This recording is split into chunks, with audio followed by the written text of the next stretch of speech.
말씀은 신약성경 요한복음 4장 39절에서 42절까지 말씀, 신약 149면의 말씀입니다.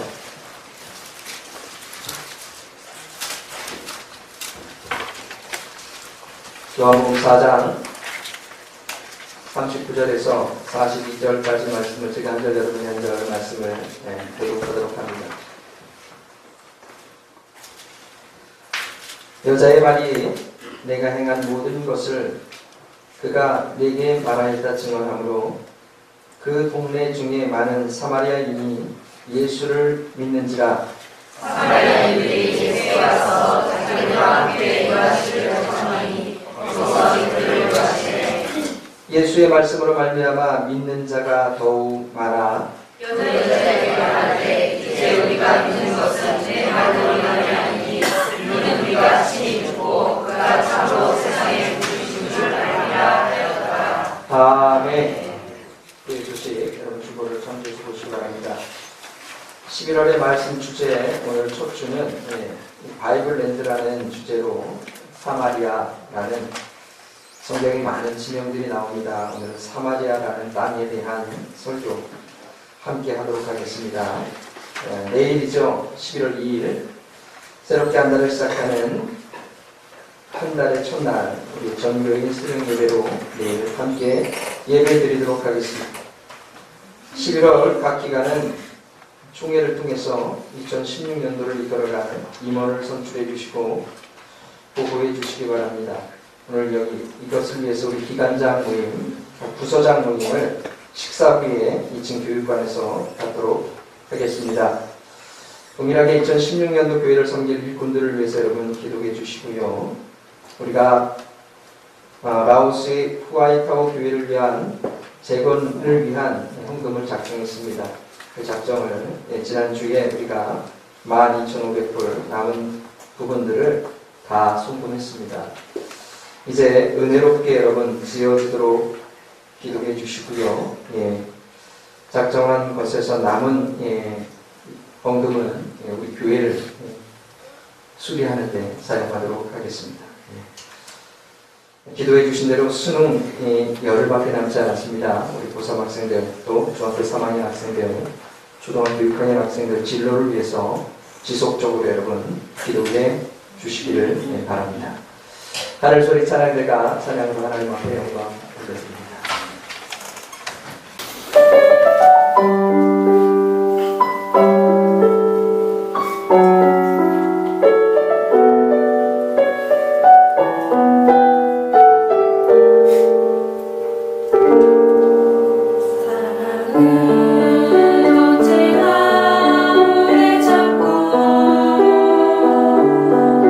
사랑은 언제나 온유함이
말씀입니다.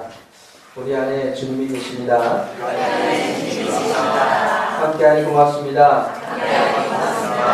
한번 더 할까요? 있는 그대로 사랑하고 축복합니다. 성경에는 정말 많은 지명이 등장을 합니다. 태초의 땅 에덴 동산에서부터 시작해서 요한계시록의 맨 마지막에 하나님께서 말씀하셨던 새 하늘과 새 땅까지 이렇게 많은 지명이 등장하는 것 가운데 우리가 오늘 11월의 첫 주는 이 사마리아라는 이 땅, 주님께서 친히 한 여인을 만나주셨고 그 여인의 고백을 통해서 사마리아를 회복시켜가는 은혜의 장면들을 우리가 이 사마리아라는 이 제목의 말씀으로 함께 나누고 싶습니다. 사람은 참 보이는 것에 대해서 굉장히 민감하게 되어 있습니다. 어제였죠, 어제. 우리 사랑하는 태우와 함께 이때 한국 유통을 간 시간이 있었습니다. 몇몇 아이들이 있었는데 손님으로 엄청나게 키가 큰 분이 들어왔어요. 오토바이 헬멧을 쓰고 제가 봐도 좋기 한 2m는 돼 보였습니다. 뭐 그래 어때요? 뭐 저는 뭐 좀 작지만 큰 분이 오니까 그냥 좀 한번 보고 말았습니다. 근데 저를 절절절절 쫓아다니면서 계속 그러는 거예요. 목사님 저기 좀 보세요. 저기 좀 보세요. 저기 좀 보세요. 저기 좀 보세요. 됐다 커요. 됐다 커. 그러면서 저를 계속 말을 시키면서 그분을 자꾸 부르는 거예요. 제 입장이 어떻겠어요? 애들 좀 안 그랬으면 좋겠는데 그분이 얼마나 민망할까 다 들었을 텐데 그러면서 그분이 밖에 나와서 계산을 하는 동안 제가 먼저 나왔음에도 불구하고 밖에서도 계속 그분을 쳐다보면서 엄청나게 크다라는 표현을 계속해서 하는 거예요. 사람이 그런 것 같아요. 그분 입장이 바로 그런 입장이 아닐까. 누가 나를 보면서 이 키가 굉장히 큰 거에 대해서 주목하여 볼 때에 그 마음의 심정이 어떨까 저는 한번 생각해 봤습니다. 여러분 이 육체적인 내 안의 이 모습도 누가 주목하여 보면 굉장히 쑥스러울 때가 참 많이 있습니다.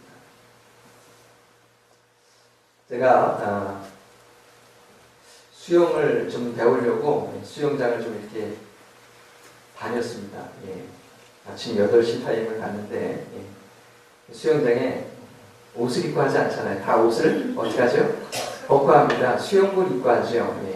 수영장에서 수영복 입는 것이 여러분 어떻게 보면 뭐 당연한다 이렇게 싶은 듯 하지만 거기서 혹시 제가 권사님을 만났다든가 집사님을 만났다든가 하면 어떻겠습니까?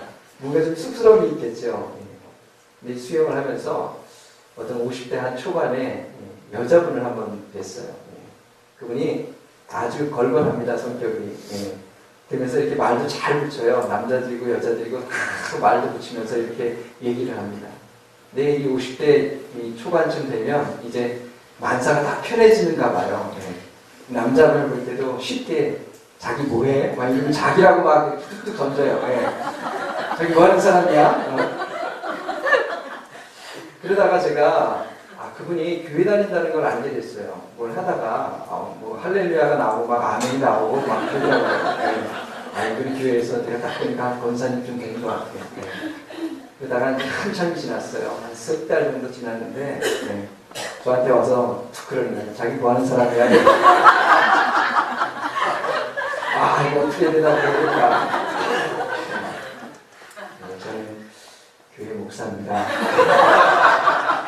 이러니까 태도가 달라졌어요. 목사님이셨어요? 죄송합니다. 저는 편하게 하려고 그랬는데 그 다음부터는 항상 저를 보면 존댓말을 써요. 다른 분한테는 계속 자기 하는데 제 이 말씀 드리는 이유는 늘 우리가 잘 모를 때는 편안하지만요. 우리가 사정을 알고 나면 뭔가 좀 달라지게 되어 있습니다. 저는 오늘 이 사마리아라는 땅에 이 여인을 만나면서 주님이 뭔가 여기에 나오는 예배에 대한 회복과 또 다른 많은 부분들에 대한 고백들이 있습니다. 그래서 주님이 뭔가 이 여인에 대한 어떤 커다란 기적적인 삶에 대한 모습을 보여줬다라기보다는 단순하게, 여러분 제가 이렇게 좀 해석해서 죄송합니다만 이 여인의 사정과 형편을 알아준 거예요. 어떤 마음을 가지고 품고 이 여인이 지금까지 살아왔는지에 대한 심정과 이 마음을 읽어낸 거예요. 그거 하나로 모든 것이 끝이 났습니다. 사실 여러분 요한복음을 보세요. 1장부터 아주 대단합니다. 이 제자들의 삶이 변하는 모습과 물이 변하여 포도주가 되는 기적과 또한 요한복음 3장을 통해서 이 니고데모가 하나님 앞에 나와 헌신되고 주님의 사랑이 무엇인가를 고백하는 장면과 또한 이 요한복음 4장에 기록되어 있는 한 여인의 고백, 또 5장에 가보면 혈루병 걸린 여인이 그 아픔 가운데 고침받는 베데스다의 기적과 같은 이 삶의 고백들을 우리가 되짚어 보면 기적과 변화가 무엇인지를 요한복음은 분명히 우리에게 보여주고 있습니다. 자, 이 배경을 같이 살펴보면서 우리가 주님께서 이 여인의 아프고 슬프고 한맺힌 삶에 대한 이 고백을 되짚어줬던 이 부분이야말로 오늘 우리가 이 시간 예배하고 있는 우리의 삶 가운데 하나님이 무엇을 짚어주기를 원하시는가 하는 부분을 읽어낼 수 있다면 이 사마리아의 역사의 은혜와 기적은 오늘 이 땅 우리가 예배하는 이 자리에서도 동일하게 이루어지고 고백되어질 줄 믿습니다. 자, 이 성경에 등장하는 이 사마리아 땅에 등장하는 이 여인의 삶은 어떠했습니까? 아주 기구했어요. 남편이 5명이나 있었다 그랬습니다.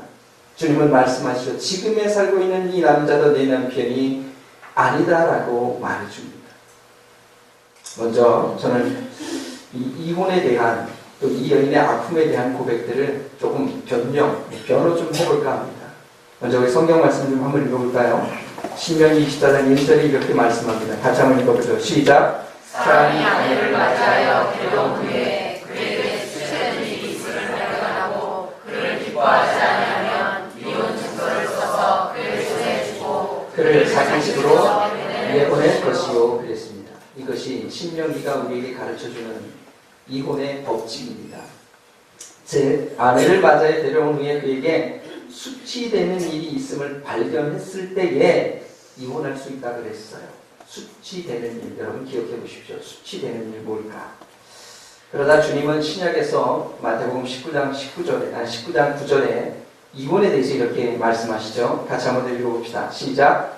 내가 너희에게 말하노니 누구든지 음행한 이유 외에 아내를 버리고 다른 데 장가드는 자는 가늠하니라. 아멘.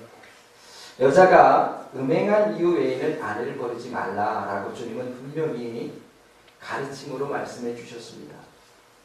자, 이것이 신약시대에 주님께서 오셔서 말씀해 주신 이혼에 관한 이야기였습니다. 그런데 우리가 한번 볼까요? 오늘 여기에 등장하고 있는 이 여인의 고백이야말로 남편을 5명이나 갈아치웠다라고 하는 해석으로 우리가 잘 알고 있는 말씀입니다. 자, 그런데 이 여인이 정말 남편을 갈아치울 만한 여인이었을까? 저는 말씀을 다시 한번 묵상해 보면서 이 여인은 분명히 미모가 아름다울 것이다. 여기 앉아 계신 모든 여자분들처럼, 성도님들처럼 뛰어난 미모를 갖고 계실 것이다. 할렐루야. 아멘 안 하시네요. 미모가 안 나오시나요? 왜냐하면 여러분 그 시대의 유대적인 상황 가운데서 1세기를 가장 많은 거기에 창녀가 등장하고 있는 시대라고 역사학자들이 얘기를 합니다. 왜 그랬을까요? 주님이 이혼에 관해서도 얘기하는 것도 음행한 연고에게는 여자를 버리지 말라, 이혼하지 말라라고 말씀해 주신 연고도 분명하게 그 시대에 이혼이 굉장히 성행하고 있었다라고 하는 사실이죠. 무엇 때문이었습니까? 이것은 유대주의에 물들어 있었던 남성 중심의 사상 때문에 그렇습니다. 그 시대의 많은 사람들, 특히 힐렐이라는 이 교구학자, 또 라피로 이렇게 구분이 되는 사람은 이렇게 얘기를 했습니다. 바로 신명기에 기록된 24장의 1절 말씀처럼 수치스러운 부분, 이 수치를 나름대로 남성 세계에 대해서 해석하면서 나아갔습니다. 뭐라고 얘기하느냐? 이혼에 대해 혹 남자가 집에 돌아가는데 여자가 청소를 해놓지 않았다, 음식을 만들어 놓지 않았다, 깔끔하지 못했다, 그러면 뭐예요? 다 이것이 이혼 사유가 되고 만다라고 하는 것입니다. 요리를 준비해 놓지 않거나 설거지를 하지 않으면 결국 그 시대에는 다 남성 중심에 의해서 남자가 편하게 그냥 어떻게 해요? 이혼 증서를 써 주었다라는 사실. 여러분, 가장 이혼의 주된 이유는 무엇이냐? 자녀를 낳지 못하는 데 있었습니다. 즉, 그 시대에 자녀는 굉장히 커다란 축복이었어요. 이 자녀를 낳으면 온 집안 식구들을 다 초청해서 잔치를 하는 유대의 풍습이 있었습니다. 그런데 이 여인이 5명이나 남편을 갈아치웠다라고 하는 것은 어떻게 보면 잘못된 해석입니다. 남성 중심의 해석이겠죠. 갈아치운 것이 아니라 이 여인은 어떤 여인이었어요? 버림을 받은 겁니다. 자녀를 낳지 못하니까 얼굴은 상당히 예뻤던 것 같아요. 그래서 이 남자 저 남자 버려진 후에도 계속 이 여인은 결혼을 할 수 있었어요. 하지만 자녀를 낳지 못하니까 계속해서 반복적인 삶이 이 여인의 삶 속에 계속되는 겁니다. 지금의 남자는 6번째 남자입니다. 그럼에도 불구하고 이 남편도 내 남편이 아니다라고 하는 이 주님의 말씀은 지금 6번째 남자랑 살고 있지만, 결혼하고 있지만, 삶을 유지하고 있지만, 지금 상황에서도 또 이 가정에는 자녀가 없다라고 하는 사실을 말해주고 있는 거예요. 이것이 그 시대에 랍비들이 가르쳐줬던 이혼에 대한 전반적인 이야기고 고백이었어요. 그러니 얼마나 많은 사람들이 여러분 길거리로 내어 몰렸겠습니까? 그들이 삶을, 생을 유지할 수 있는 길은 그 길거리에서 몸을 파는 일이 유일한 생계 수단이었다라고 역사학자들은 고증을 하고 있다라고 하는 사실. 자, 그런데 보십시오. 오늘 이 사마리아가 어떤 땅인지에 대한 설명을 오늘 성경 본문 말씀은 우리에게 잘 해주고 있습니다. 자, 같이 한번 좀 읽어볼까요? 오늘 본문에 읽지 않았지만 9절의 말씀이 사마리아 땅이 어떤 곳인지를 말해주고 있습니다. 시작.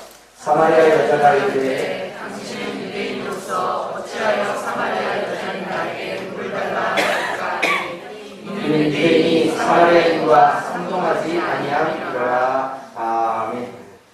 유대인이 사마리아인들과 상종하지 아니했다라고 하면서 사마리아 땅에 얼마나 유대 사람들이 나름대로 정통을 이어가는 사람들이 그 땅을 멀리 했는가를 잘 말해주고 있는 겁니다. 언제부터 시작됐습니까? 이것이 분열왕국이 시작될 때부터 이 사마리아와 또 유대는 무언가 보이지 않는 이 갈등의 구조들이 계속되고 있었다라고 하는 사실. BC 322년에 드디어 그들은 우리가 예루살렘 성을 재건하는 데 참여하지 못했다라고 하는 이 사실, 버려졌다라고 하는 이 사실 때문에 사마리아에 새로운 성전을 세워갑니다. 그런데 결국은 BC 129년 하스모니안 왕조 시대의 힐카누스에 의해서 결국 이 사마리아에 있던 성전이 초토화되기 시작했습니다. 그래서 이 사마리아에 있는 이 기도처는 이제 성전이라기보다는 많은 사람들이 모여서 함께 기도하는 기도처로 불림받게 되었다라고 하는 사실입니다. 이로 인해서 이 사마리아 땅은 유대인들이 상종도 하지 않고 말도 걸지 않고 웬만하면 돌아가는 길이 되고 말았습니다. 가로질러 가는 것이 아니라 피해가자, 이야기는 돌아가자, 멀더라도 돌아가서 이 사람들과 우리가 대면하지 말자라고 하는 그 위치가, 지리적인 위치가 여러분 사마리아라고 하는 땅이라고 하는 것입니다. 그런데 그렇게 나름대로 버림받았던 그 땅에 여러분 물길로 정오에 낮 12시에 모든 사람들이 숨죽이고 낮잠 자는 시간에 아무것도 하지 않은 쉬는 시간에 물을 길러 오는 한 여인의 기구한 인생이 예수님과의 만남 가운데서 시작된다고 하는 사실. 만약 이 여인이 정말 남자를 밝히거나 남자를 버리는 그 여인이었다면 아마 예수님을 보고 또 다른 생각을 했을지 모르겠습니다. 그러나 결코 그렇지 않습니다. 버림받고 상처받고 어찌 보면 이 여인이 12시에 우물가를 찾았다라고 하는 것은 그 상처로 인해서 더 이상 사람들을 만나기 싫다라고 하는 의미일 것입니다. 더 이상 대면하기 싫다라고 하는 것일 것입니다. 나를 보면 계속해서 물어오는 질문들, 아니면 손가락질하고 힐끗힐끗 쳐다보면서 이야기하는 그것이 너무나도 싫어서 이 여인은 다른 사람을 만나기조차 쉽지 않아 남들이 다 쉬는 난 12시에 우물가에 물을 기르러 왔다라고 한다면 여러분 그 마음의 심정이 헤아려지지 않습니다. 저는 동일하게 한번 생각해 봤습니다. 오늘 우리의 삶이라는 것을 뒤집어보고 돌이켜보면 다 이런 아픔과 상처와 갈등과 그리고 어려움 속에서 하루하루를 버겁게 살아가는 것이 우리의 인생이 아닌가 싶습니다. 우리가 다 모든 것에서 평안하고 행복하다라고 말할 수 없는 것이 우리의 솔직한 고백이요 모습일 것입니다. 이때의 주님과의 대화를 우리 가만히 이 여인과의 대화를 보면 이 여인이 가지고 있었던 관심이 무엇인가를 정확하게 알 수 있습니다. 다시 한번 좀 읽어볼까요? 읽어보겠습니다. 19절과 20절 말씀을 읽어보겠습니다. 시작! 여자가 이르되 주여 내가 보니 선지자로서이다.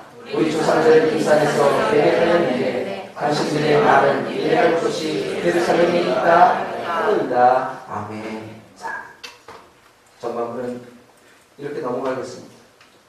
주님과의 대화 가운데서 남편이 5이나 있다라고 했던, 그리고 이 남편도 지금 내 남편이 아니라고 했던 주님의 음성을, 주님의 말씀을 들었던 이 여인의 고백이 뭐라고 하냐면 여자가 이르되 주여 내가 보니 당신은 선지자로소이다 라고 하는 고백이 나왔어요. 이 선지자라고 하는 고백은 어찌 내가 말도 하지 않았는데 내 남편이 이전에 5이었고 지금의 남편도 나의 남편이 아니라고 말할 수 있는 꿰뚫어보는 이 심정을 주님께로부터 들었던 이 여인의 고백은 당신은 선지자로소이다 라고 하는 고백이 이 여인의 고백 가운데, 입술의 고백 가운데 나올 수 있었다라는 사실입니다. 그런데 여러분, 내 문제를 좀 해결해 주세요. 어찌하여 내가 자식을 낳고 인정받는 아내가 되겠습니까? 나도 남들처럼 어찌 행복한 가정을 이루며 살 수 있겠습니까? 이것이 이 여인의 간절함의 고백이 아니더라라는 사실입니다. 저는 깜짝 놀랐습니다. 오늘 우리가 당면에 있는 많은 문제들을 생각해 볼 때 우리는 간절하게 주님께 구한다라고 하는 것은 그 축박한 땅에서 그렇게 버려지고 관심 밖에 있는 삶을 살아가면서 보다 안정되고 보다 뭔가 남에게 인정받는, 그리고 함께하는 행복을 누리고 싶은 것이 우리의 삶임에도 불구하고 이 여인의 관심사는 거기에 있지 않았다는 사실. 너무 놀랐습니다. 이렇게 고백하잖아요. 우리 조상들은 이 산에서 예배하였는데 당신들의 말은 예배할 곳이 예루살렘에 있다 하더이다. 불현듯 이야기를 꺼내냅니다. 당신이 선지자라는 고백 가운데 당신이 선지자면 이 땅에 오실 메시아 그분에 대해서 알고 있으니까, 그리고 그분이 이 땅에 와서 하나님에 대한 예배를 회복할 건데 그 예배는 지금 우리가 겪고 있는 사마리아와 예루살렘에서 이 갈등 구조에 있는 이 이념들을 다스금 꺾고 제하고 바른 예배를 드릴 수 있도록 해주신다는 얘기를 내가 들었는데 혹 당신이 그 메시아입니까? 선지자입니까? 이거를 동일하게 묻고 있다는 사실. 여러분, 버려진 인생이었지만, 상처받은 인생이었지만 그녀 가운데 관심을 두고 살았던 삶에 대한 모습은 예배의 거룩한 회복이었고 하나님의 기쁨이 정말 무엇인가를 이 이스라엘 공동체 전체를 보는 안목을 가지고 주님께 지금 이 여인은 묻고 있다는 사실. 너무 어찌 보면 고차원적인 대화입니다. 내 슬픔, 내 마음을 하시고 그것에 대해서 씻어주시고 그것에 대해서 위로해 주시는 주님을 바랐던 것이 아니라 이미 주님이라는 존재를 인식하고 고백한 이 여인의 고백은 우리가 어찌하여 회복할 수 있겠습니까? 이 버려진 사마리아 땅이 어찌하여 우리가 하나님의 은혜와 사랑으로 회복할 수 있겠습니까? 라고 하는 이 고백이 이 여인의 고백이 되었다는 사실들을 우리에게 잘 말해주고 있습니다. 왜 주님은 사마리아라는 남들이 가지 않은 땅과 그리고 낮 12시에 다른 사람의 낯을 피하는 사람들의 얼굴을 통해서 그 자리에 왔던 한 여인의 고백을 통해서 우리가 잘 알고 있는 예배의 회복을 말씀하고 있을까요? 왜 이 고백이 우리에게 오늘 사마리아라는 땅을 통해서 들려지는 말씀이 될까요? 저는 한번 생각해 봤습니다. 6년 전에 하늘누리교회가 이 땅에 세워질 때에, 이곳에 세워질 때에 첫 예배는 2009년 3월 8일이었습니다. 여러분에게 말씀드렸지만 이런 교회 모습이 전혀 없었고요. 그저 테이블 하나 펴놓고 접어서 폈다는 조그마한 보조 의자 5개 펴놓고 예배를 드렸습니다. 우리 가족 4명과 청년 1명, 딱 5명이서 시작한 예배가 하늘교회의 첫 예배였습니다. 뭐 이야기는 접어든다 할지라도 여러분, 많은 새롭게 시작하는 교회들의 첫 모습은 화려함, 거룩함, 웅장함, 여러분 그것을 다 배제한 너무나도 보잘것없고 초라한 예배가 어찌 보면 세워지고 있는 교회들의 모습일 것입니다. 지금은 다들 얘기합니다. 예전처럼 그렇게 개척해서는 도저히 교회가 커나갈 수 없습니다. 성장할 수 없습니다. 사실은 이 별내 지구에도 우리가 같은 노예에 속해 있는 이 동안교회에서 새롭게 교회를 지금 설계하고 올해 안에 첫삽을 띄고 시작한다라고 얘기합니다. 얼마의 교회를 짓습니까 했더니 30억이라고 그러더라고요. 30억을 줘서 3층짜리 건물을 줘서 새롭게 부목사님 한 명을 파송해서 별내 지구에 별내 동안교회를 개척한다라고 이야기를 했습니다. 사람들의 동일한 고백이에요. 노예에서 말씀하시기를 이렇게 하지 않으면 교회가 온전하게 세워지기 가정이 너무나도 버겁고 힘들지 않냐라는 고백이 동일한 고백이었습니다. 그러나 여러분, 우리가 믿었던, 우리가 신앙을 가졌던 예전 시대를 한번 생각해보고 돌이켜봅시다. 저는 어떤 목사님의 간증문을 통해 읽으면서 하나님의 교회가 새롭게 세워지는 그 역사들을 눈물로 함께 읽어갔던 적이 있습니다. 그 교회는 비닐하우스 교회였어요. 50이 가까운 목사님, 내가 어디로 부목사로 청빙되는 것도 쉽지 않고, 하나님, 내가 가진 이 돈은 이게 전부입니다. 이것을 가지고 내가 땅을 사서 하나님의 교회를 세우고 싶은데 적당한 땅을 나에게 주세요라고 하는 간절한 기도로 시작된 교회가 비닐하우스 교회였어요. 산골짜기로 한참을 들어가서 고추밭을 개간해서 비닐하우스를 세워서 교회를 세웠습니다. 그렇게 첫 예배를 드리고 그렇게 예배를 드리고 있는 도중에 어떤 20대 초반의 험한 모습을 한 아가씨가 찾아오더라는 거죠. 그때 그 함께 예배를 참석하면서 말씀을 들으면서 그렇게 하염없이 눈물을 흘리고 있는 그 아가씨의 모습, 그 청년의 모습, 그리고 예배를 다 마치고 목사님을 찾아왔더라는 겁니다. 목사님, 사실 나는 어려서부터 집을 나와서 방황하고 살다가 지금 이 산속에서 아무도 보지 않는 곳에서 이 내 생명을 끝내려고 이 산골짜기를 찾았는데 여기 이 비닐하우스에 십자가가 세워진 것을 보고 또 오늘 말씀을 듣고 새롭게 살 소망이 생겼어요. 그날 말씀의 제목이 비닐 같은 우리 인생이라는 설교 제목이었다는 거예요. 비닐과 같은 인생. 여러분, 무엇을 말해줄까요? 짐작이 되지 않습니까? 바람이 불면, 폭풍우가 몰아치면, 눈보라가 휘몰아치면 쉽게 찢어져 가는 인생이 바로 우리 인생이라는 거예요. 그렇게 나약한 인생이 우리의 인생이라 하는 겁니다. 그러나 하나님께서 이 사마리아 땅에 이 잃어버린 한 명의 남편을 5명이나 갈아치우고 아니 버림받고 상처받고 눈물로 살아왔던 이 여인의 인생을 통해서 우리가 함께 읽었던 이 본문의 말씀처럼 사마리아는 그러한 은혜를 이 여인의 삶을 통해서 허락해 주셨다는 사실. 이 비닐로 세워진 교회도 마찬가지였습니다. 비닐과 같은 우리의 인생. 그 청년은 믿음을 고백하면서 목사님, 나를 읍내로 보내주십시오. 내가 가서 나와 같은 마음과 심정이 있는 자들을 전도해서 하나님의 교회로 이끌어 하나님의 교회를 채우도록 하나님, 목사님, 나를 읍내로 보내주십시오. 이 청년은 매일같이 읍내를 나갔다는 거예요. 그럼 매일같이 청년들을 만나고 청소년들을 만나서 하나님의 교회가 한둘씩 채워지기 시작했다는 사실. 그 목사를 고백했습니다. 하나님 교회가 세우신 이 비밀 교회가 가득 차는 그 순간, 50여 명으로 가득 차는 그 순간, 나는 이 세상에 정말 가장 행복한 목사다. 거물도 없지만 비밀이지만 이 안에서 비밀과 같은 이 인생들이 다 모여서 하나님을 영화롭게 하고 찬양하는 이 믿음의 예배야말로 하나님이 가장 기쁘게 받으시는 예배의 자리가 아닐까라는 고백이 있습니다. 저는 그 마음의 고백이 너무나도 감동으로 몰려왔습니다. 오늘 우리의 모습이 그렇지 않는가? 여러분, 성도 한 사람 한 사람을 생각해보면 정말 그렇게 찢기고 상하고 아프고 상처받은 인생이 바로 우리 하늘우리 교회의 성도들의 모습이 아닌가 싶어요.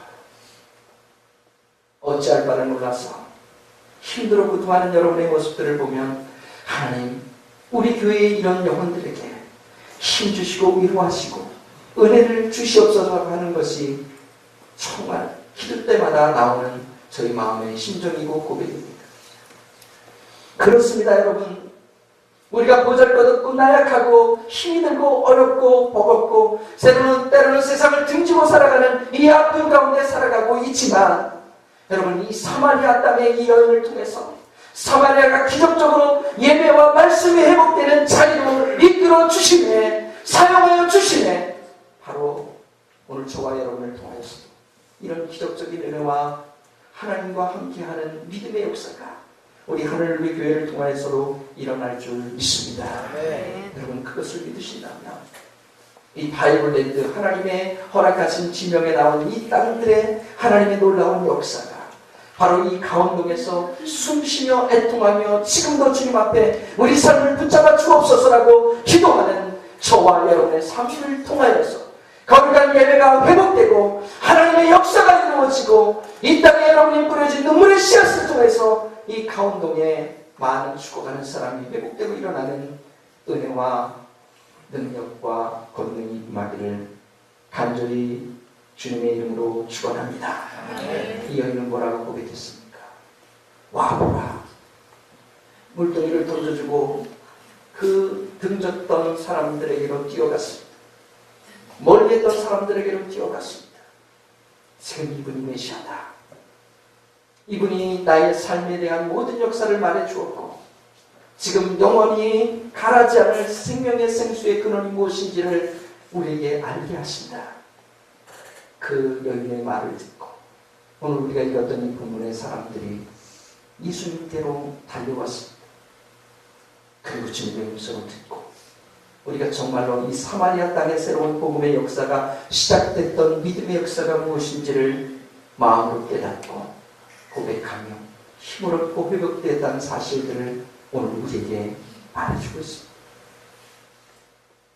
한 주간도 여러분의 삶의 터전에서 여러분 깊은 상처와 아픔, 사람과의 관계 때문에 힘들고 어려운 부분들이 분명히 있을 것입니다. 들지고 살고 싶은 마음도 가득했을 것입니다. 그러나 그런 여인을 친히 주님이 찾아오셔서 만나주셨고 이 여인의 회복을 통하여서 사마리아 전체가 회복될 수 있는 은혜를 주셨습니다. 바로 여러분의 회복이 우리 하늘누리 교회 공동체 전체의 회복이요, 더 나아가서는 우리가 터를 닫고 있는 이 강원동의 전체의 회복이요 은혜가 될 줄 믿습니다. 오늘 주님이 그런 마음과 심정으로 우리를 내만져주고 계시다면 여러분의 힘들고 어려운 상처와 아픈 부분들을 다시금 회복시켜 주시고 주님의 거룩한 자리로 이끌어 주실 줄 믿습니다. 사마리아의 한 여인, 하늘누리 교회 안에 한 영혼을 오늘도 세우시고 이끄시길 원하시는 주님 앞에 저는 마지막으로 이 찬양을 여러분과 함께 드리면서 결단하며 기도하고 싶습니다. 아바 아버지, 아바 아버지, 나를 안으시고 바라보시는 아바 아버지, 나를 도우시고 힘주시는 아버지, 이 찬양의 고백을 주님이 주시는 위로로 고백하며 함께 기도하는 시간이 되었으면 좋겠습니다. 아버지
죄처럼 여기던 사마리아인들, 지나간 세월 동안 남편이 5명이나 있었던 이 여인. 그러나 주님은 이 사마리아 땅을 지나면서 그 사마리아 땅에 거주하고는 율법 학자를 만나거나 유력한 정치 지도자를 만나 사마리아 사람을 기록하고 바꾸신 것이 아니라 그 사마리아 지경에 가장 낮고 아프고 상처뿐인 한 여인을 만나 그 사마리아 땅을 변화시키셨습니다. 오늘 우리가 이런 사마리아 땅에 이런 여인의 고백으로 주님 앞에 섰습니다. 세상에 많은 아픔과 상처를 가슴에 안고 지금도 그 삶의 버거운 무게 때문에 짓눌려 있는 무거운 어깨가 하나님 우리에게 너무나 힘들고 곤고합니다. 그러나 주님, 그런 상황에 있는 믿음의 사람들을 만나주셔서 사마리아 땅을 변화시키고 우리가 살고 있는 곳을 변화시키고 삶의 모습을 변화시켜 주시기를 원하시는 주님의 크신 사랑을 오늘 우리가 주의 말씀으로 다시 한번 회복하며 마음에 담기 원합니다. 주님, 우리 모두에게 위로하시고 힘주시고 싸매주시고 회복시켜 주셔서 아픔과 상처들을 딛고 주님께로 일어나 새로운 삶의 희망과 도전으로 오늘 우리가 세상을 향해 와보라 외칠 수 있는 믿음의 사람이 될 수 있도록 인도해 달라니 우리 함께 기도하겠습니다. 주님 아버지, 주님 아버지, 나를 감사하고 하시고 오늘도 절망이라도 아픔과 상처 가운데 있는 자들을 만나주시고 위로하길 원하시는 주님, 아버지 오늘 우리에게 힘 주셔서 주님께로 나아가길 원합니다. 주님을 만나기를 원합니다. 내 안에 있는 무게와 짐들을 주님께 맡기길 원합니다. 주님 우리를 도우시옵소서. 주님 우리의 품었던 마음과 아버지 하나님 어려운 심령들을 주님이 알고 계신 줄 믿습니다. 그리고 급할때도 우리를 만나주시고 알아주시는 줄 믿습니다. 행복하게 알려주셔서 주의 능력과 권능으로 주님께 나아가 승리할 수 있도록 인도하여 주시기 원하고 기도합니다. 주님 사랑합니다. 아버지 사랑합니다.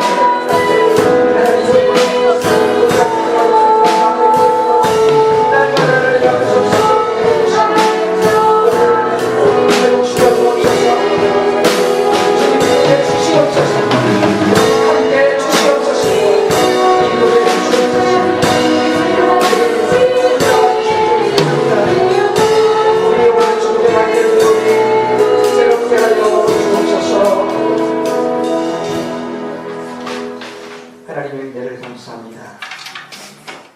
사마리아 지경 그 한 우물가에서 상처와 아픔 가운데 두려워 떨고 있는 한 영혼을 만나셔서 사마리아 전체를 회복할 수 있는 은혜의 도구로 삼아주시고 사용하신 주님, 오늘 그 아픔과 상처로 주님 앞에 서 있는 우리들을 동일한 은혜와 사랑으로 품어주시고 위로하시고 힘 주시옵소서. 그 삶의 무게들을 주님께 맡겨드리기를 원하오니 그 아픔과 어려움들을 진실함으로 주를 예배하며 가까이 주님께 나아가 회복할 수 있는 믿음의 영혼으로 변화시켜 주실 줄 믿습니다. 한 주간의 삶도 지치고 힘들었지만 말씀 듣고 회복한 주님 영광에 살아갈 수 있는 거룩한 성도들 되도록 힘 주시옵소서. 오늘도 감사함의 은혜로 주님께 빈손 들고 나오지 아니하고 은혜의 고백으로 주님 앞에 드린 구별한 예물이 있습니다. 주여진 쓰여지는 곳곳마다 주님의 영광만 나타나게 하시고 은혜로 충만케 하여 주옵소서. 예수님의 이름으로 기도하옵나이다. 아멘. 자리에서 함께 일어나겠습니다. 우리 옆에 분을 축복하면서 이 믿음 더욱 굳세라 이 전화 드리고 또 한 번을 드리겠습니다.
하나님 아버지 크고 무한하신 사랑과 성령님 위로 교통하시고 주관하시며 인도하시고 위로하시는 놀라우시는 종이 오늘도 사마리아 땅의 한 여인을 통하여 사마리아 전체를 회복시키는 미랄로 씨앗으로 사용하셨던 것처럼 오늘 연약하고 부족한 우리를 통하여 이 가운동에 또 우리의 삶의 터전에 새로운 주님의 사랑과 십자가의 놀라우신 은총을 심기를 원하는 그 거룩한 사랑의 고백을 마음에 담고 이제 위로받고 힘을 얻어 세상으로 나아가는 사랑하는 성도들 머리머리 위에 삶의 터전 위에 우리의 믿음의 자녀들 위에 이제부터 영원토록 함께 하시옵기를 간절히 축원하옵나이다.